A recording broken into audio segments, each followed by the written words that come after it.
سلام بچه‌ها، حالتون چطور؟ خیلی خوش اومدیم به این ویدیو. امیدوارم که هر جا هستین حالتون عالی باشه.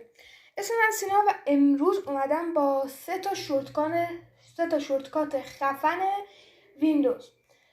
شورتکات که میخوام توی این ویدیو بهتون آموزش بدم بیشترشون با کلیدهای ویندوز ترکیب شدن، در واقع همشون.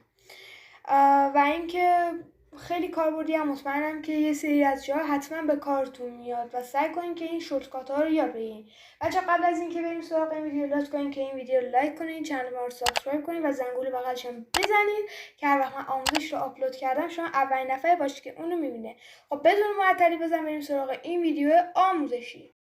خب بچه‌ها، اولین شورتکات ما ویندوز به علاوه کاما هستش.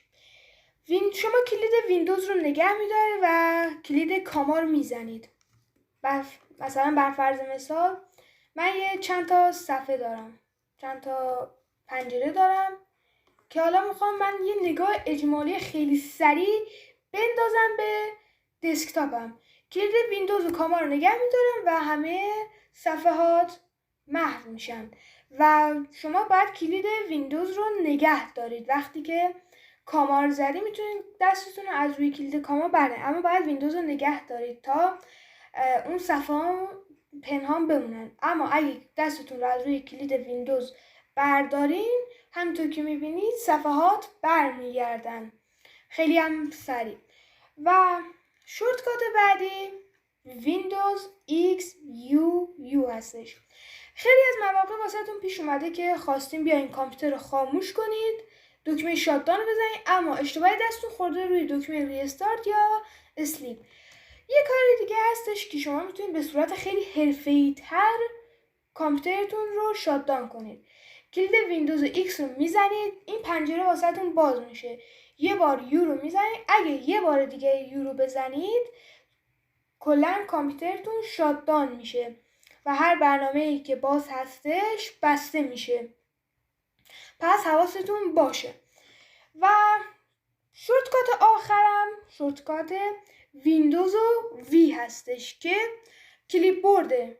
مثلا شما اگه متنی رو کپی کرده باشین یا اگه اسکرین شاتی از صفحه گرفته باشین، شما اینجا میتونین ببینینشون و برای فعال کردنش هم برای اولین بار شما یه صفحه اینطوری میبینین. روی دکمه ترنان میزنید و همونطور که میبینید کلیپ بورد من فعال شد. بر فرض مثال من بیام یک متنی رو کپی کنم، مثلا بنویسم هلو و اینو من کپی میکنم و اگه بیام کلیپ بوردم ببینم همونطور که میبینید اینجا ما هلو رو داریم. شما مثلا توی ویندوز یه چیز رو کپی میکنید، خب اما میخواین یه سری چیزا رو کپی کنید و به همشون دسترسی داشته باشین، از کلیپ بورد استفاده میکنید.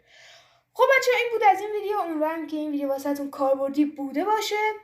اگه از این ویدیو خوشتون اومد لطف کنین که این ویدیو رو لایک کنین، چنل ما رو سابسکرایب کنین و زنگوله بغلش هم بزنید که هر وقت آموزشی رو آپلود کردم شما اولین نفر باشید که اون رو میبینه. خب تا ویدیو بعدی فعلا گودبای.